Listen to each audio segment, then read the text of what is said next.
Respecter le règlement de l'Assemblée nationale, c'est respecter aussi le président de l'institution. C'est la moindre des choses. Mais Monsieur le Président, pour qu'on ne divague pas, permettez-moi de préciser textuellement l'article 75, parce que souvent, des gens usent cette question préjudicielle pour raconter d'autres histoires. On dit à l'article 75, textuellement, à tout moment, au cours de cette discussion générale et jusqu'à la clôture, il peut être présenté des motions préjudicielles tendant soit à l'ajournement du débat jusqu'à la réalisation de certaines conditions, soit au renvoi de l'ensemble des textes devant la commission saisie sur le fond ou sur l'examen, pour avis d'une procédure prévue à l'article précédent sur la question préalable. Toutefois, le renvoi de la commission saisie au fond est de droit si celle-ci ou le représentant du président de la République le demande. Comme pour dire, il fait hors sujet. Restons sur le débat, parlons du débat, continuons le débat. Monsieur le rapporteur, vous avez la parole. 48 voix contre. Quels sont ceux qui s'abstiennent? 2 voix, la voix de Lucie Cissé et Cheikh. L'amnistie entraîne, sans qu'elle ne puisse jamais donner lieu à restitution, la remise totale de toutes les peines principales, accessoires et complémentaires, ainsi que la disparition de toutes les options.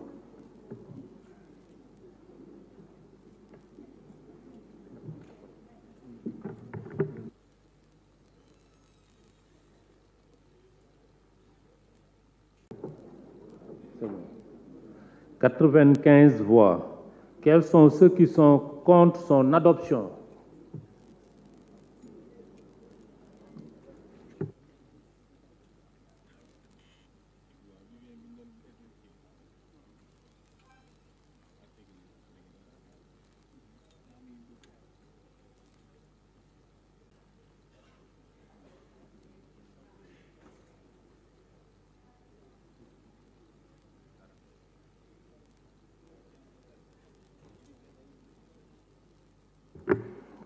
L'Assemblée a adopté. Article 3. Article 3. L'amnistie ne préjudicie pas aux droits des tiers. Je mets aux voix l'article 3. 15 voix. Quels sont ceux qui sont contre son adoption? Sauf erreur de ma part, 49 voix. Quels sont ceux qui s'abstiennent? 2 voix. L'Assemblée a adopté. 5 du Code de procédure pénale. Je mets aux voix l'article 4. Quels sont ceux qui sont pour son adoption? 2 voix. L'Assemblée a adopté. L'article 5. Article 5. Il est interdit à tout magistrat ou fonctionnaire de rappeler ou de laisser incapacité et privatisation de droits attachés à la peine effacée par l'amnistie sauf disposition prévue à l'article 3 de la présente loi. Toutefois, les mises aux archives nationales.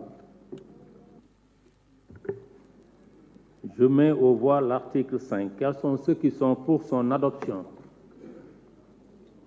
2 voix. L'Assemblée a adopté. Chers collègues, avant de passer au vote sur l'ensemble du texte et conformément à l'article 78 alinéa 5,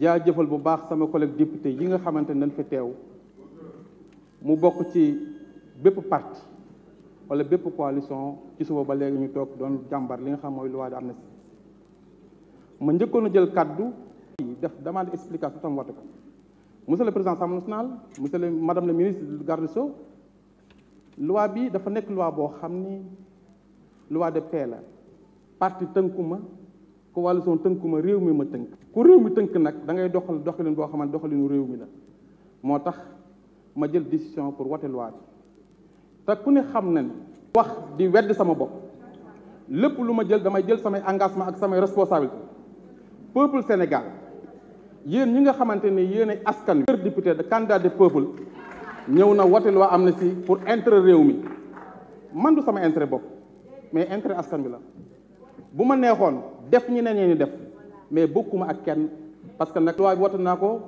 ak xel mu dal wote naa ko ak ñaan jàmm ci réew mi wote naa ko parce que damaa jàpp ne réew mi kenn mënu koo yor ëllëg ci ay fayantoo wote naa ko pour Sénégal def naa ko pour président de la République bi nga xam ne bu ko neexoon du ko def parce que mi ngi dem nit bu defee lu baax nga xamante ni tàppe xol yi woote jàmm ak dal la war mooy bon tant que diine kilifa diine nga accepté loolu ak xol bu sedd ak fierté di ñaanal Serigne Touba Cheikh Mouhamadoul Mountakha mu yàgg fi te wér di ñaanal porte-parole xalifa général des mourides Serigne Bass Abdou Khadre mi ma jox kaala gii ci soo ba léegi moom laa yore kaala gi kaala jàmm la kaala xéewal la réew mi jàmm fi am xéewal.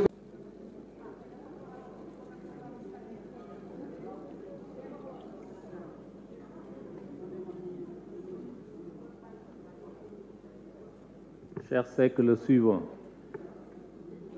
Sama mbokki député, choisir les ministres ou les ex-ministres, je ne sais pas. Est-ce que d'ailleurs nous avons aujourd'hui autorité à voter, de voter une loi d'amnistie pour la paix, la stabilité? Vous en avez une claire conscience, vous avez dit.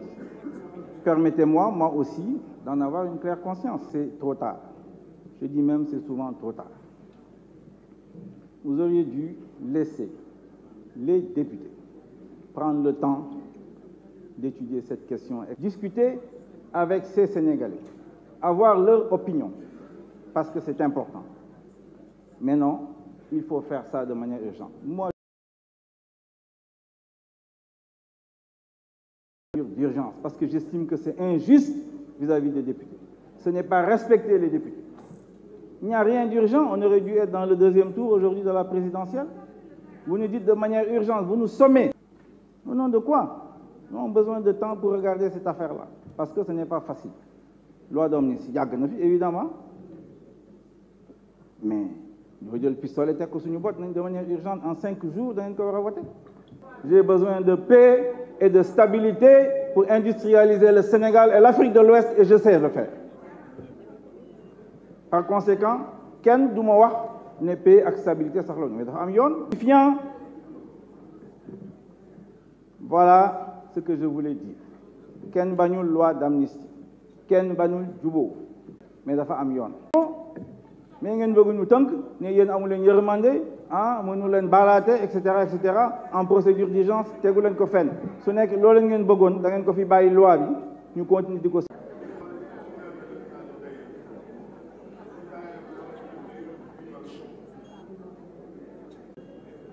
Madame le ministre, dinañu voter parce que lépp loo xam ni ñu ngi ñu ci woo ci luy al islam Ibrahima Niass muy Njaasaan muy Canaba muy jàngu bi muy suma waa kër maam Seydi Hadji Rawane Ngom defe naa ni ku ñu ci woo ku ne danañ Sénégal la waaye ñun daal li ñu xam mooy du ñu ànd ak nit ki keroog ba nga xamee ni day neex bu ne tisooli sax nga ni yaaramu kallaaw nga toog ni ba mu ni day ñun ay gor yu set wecc lañ lool duñu ko def tey duñu ko def ëllëg. Nous sommes avec le président Macky Sall. Ce qu'il nous propose nous a convaincus. moo tax ñu ànd ci ni téerañ leen ci kaso ñu ci bari ñoo xam ni mouvement leen yóbbaale waaye amuñu woon conscience tax la ñuy def mu mat lu mat 1000 personnes ñooñ ñu génnee leen. Il appartient à ces jeunes-là une fois sortis de prendre conscience du futur que ëllëg kenn bañ leen a xiir ci loolu ak ñun kon ñooñu duñu génn waaye suñuy doom lañ suñuy rakk lañ suñuy sët lañ suñuy jarbaat lañ il faut leur donner une chance et leur donner une chance ñiñ ci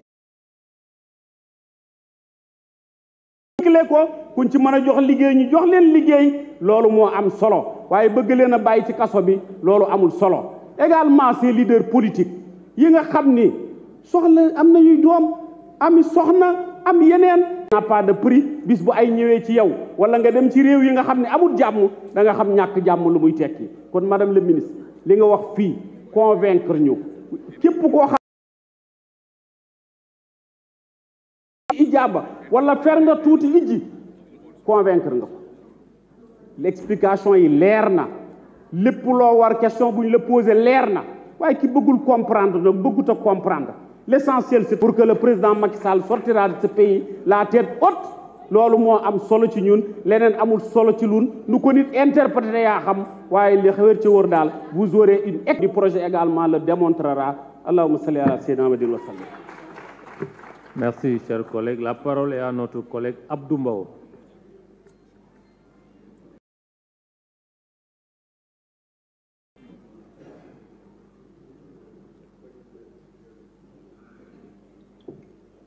Monsieur le Président, Madame le Ministre, Monsieur le Ministre, Madame, Monsieur les collaborateurs des ministres, ils se diront pourquoi waa Benno Bokk Yaakaar di voter projet de loi bi, pourquoi ñenn ci waa Wallu di voter projet bi.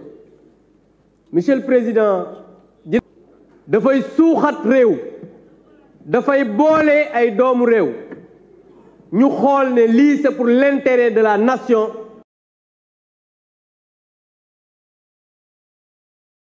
Projet de loi bi parce que nag àdduna il faut que ñu wax ne am na ku ko wax sànq sooy baale doo xool jikko ki ngay baal cam waaye soo dee kilifa xam ne ba pare dal xam ne njaboot dafa war a am ku ne ci biir këram loolu kuy baale aussi ils vont se dire mais pourquoi waa Benno Bokk Yaakaar di voter ñoom rek projet de loi bi mais parce que waa Benno Bokk Yaakaar dañu am njiit koo xam ne Sénégal la ko ñor dafa jëfin yu ñaaw ñu jël ko def ko li nga xam ne mooy mandargay Sénégal dinañu voter projet de loi bi parce que président de la République ba ñu koy wutal mu am li nga xam ne moom la ñuy woowee programme yoonu yokkute mu jël loolu fekk fi stratégie de la croissance accélérée fekk fi document de réduction de la pauvreté mu jël ay borom xam-xam ñu tëj kenn xamul noo xam ne mën nañ ko waxee Sénégal ñu ne njiit bu mel noonu bu fekkee ñëw ne damay jéggale ñun waa njabootam dinañ voter ce projet de loi.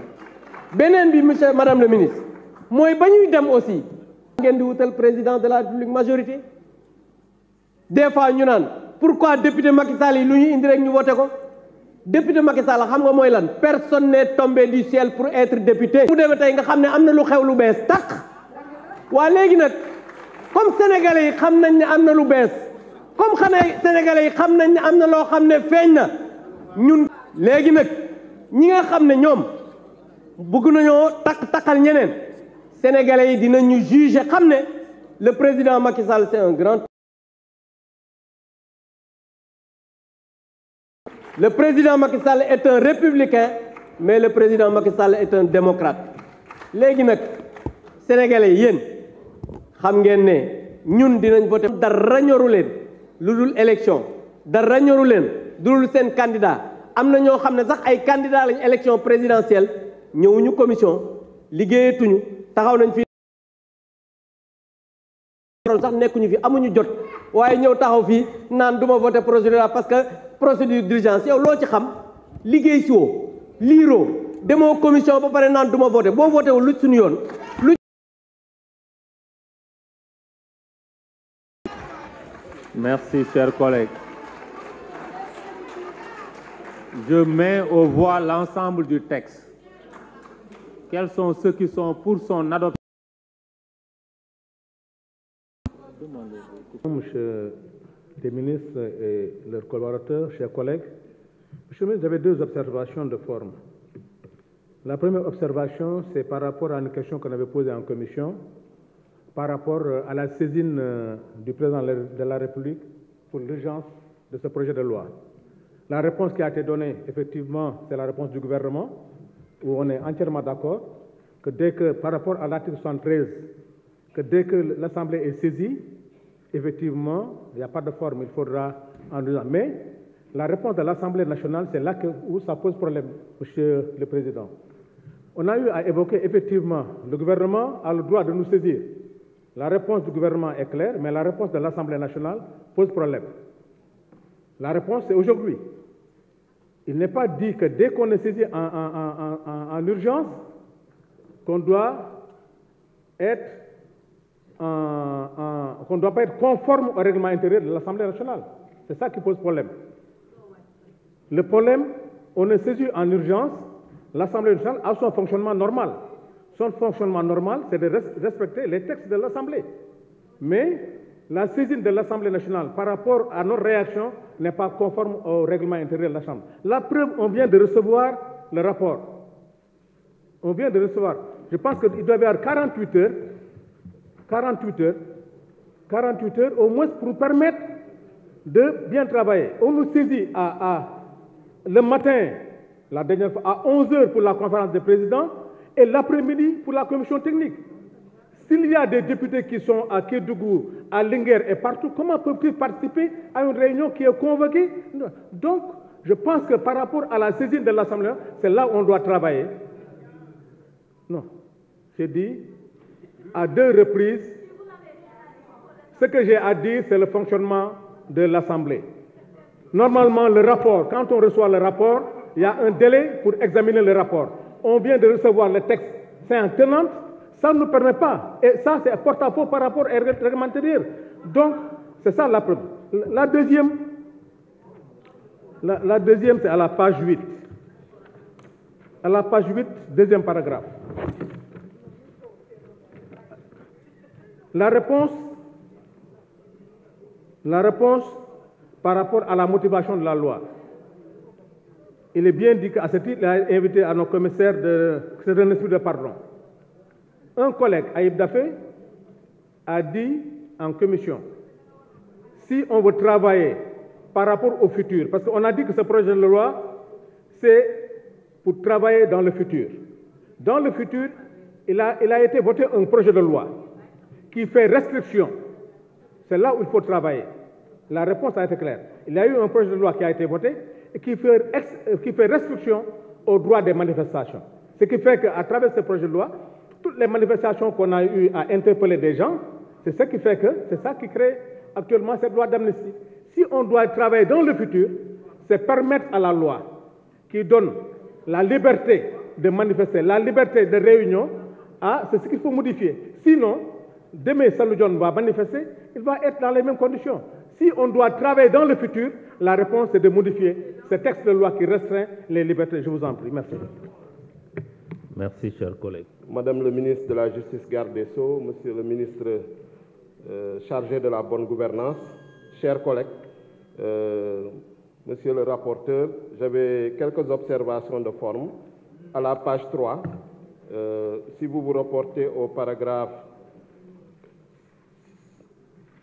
donc au paragraphe 6, d'emblée, certains commissaires ont salué le projet de loi d'amnistie qui milite en faveur de la paix, du pardon et de la réconciliation nationale.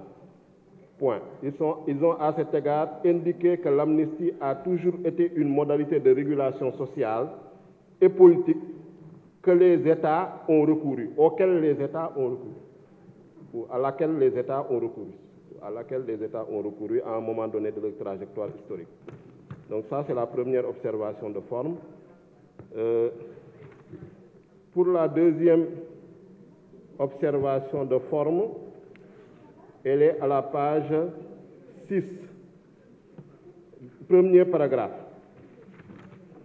Dans cette perspective, il a été également suggéré de tenir compte de la réparation des personnes. Donc c'est la réparation du dommage ou du préjudice que ces personnes ont subi, qui ont fait l'objet de détention provisoire lors des événements politiques visés, mais pas la réparation des personnes. À la page 7, premier, deuxième paragraphe, ce qui signifie, selon elle, que toutes les manifestations qui ont eu des incidents de violence pendant cette temporalité sont concernées par l'amnistie. Par contre, la qualification des faits de personnes qui ont commis d'autres crimes ou délits dans d'autres circonstances sont hors de portée. Il y a une coquille, donc hors de portée de cette loi. Et enfin, le paragraphe suivant, dernière ligne, on parle d'aboutir à la paix, à la stabilité et à la réconciliation nationale. Donc, vous parlez de conciliation, bon. Mais je pense plus que le terme le plus adapté est réconciliation nationale. Bon, pour l'essentiel, le rapport est fidèle. On vous félicite pour la même si parfois on reste sur nos fins, sur certaines réponses par rapport à la question qu'on a posée notamment sur les crimes de sang. Mais comme c'est une question de fond, on y reviendra. Merci. Merci, chers collègues. Madame le ministre, dama bëgg nga wax samay mbokk député ak askan wi ne président Macky Sall bu bëggee génnee détenu politique yi mën na def lu ñuy woowee abandon des charges. Dama bëgg nga wax bi askanu Sénégal ne président Macky Sall moom mi tëj injustement arbitrairement kii di président Ousmane Sonko bu ko bëggee génnee mën na def abandon des charges. Madame le ministre, dama bëgg nga wax askan wi ne président Macky Sall moom mii nga xam ne dafa xañ arbitrairement injustement Ousmane Sonko ses droits d'être candidat te du dëgg du yoon. Président Macky Sall mën na def lu ñuy woowee modification de l'article L57 du code électoral te ma déposé woon fii proposition de loi boo xam ne depuis 7 mars 2023 kenn xoolu ko kenn et personne ne s'en est offusqué.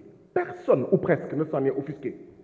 Madame la ministre, loolu nga war a wax président Macky Sall, loolu nga war a wax askanu Sénégal ne kon waaw mën nañ génn mais du amnistie rek moo am pour mu génn. Léegi nag dama bëgg madame la ministre nga wax askan wi ne lii tax président Macky Sall jaarul ci abandon des charges ak modification article L57 du code électoral mu jaar ci amnistie. C'est parce que moom mooy le parrain des tortionnaires moom mooy le parrain des assassins moom mooy le parrain de ñi nga xam ne ñoo faat boom nit yi moom doomam sax ñu ngi koy tudd ci recruter ay nervi.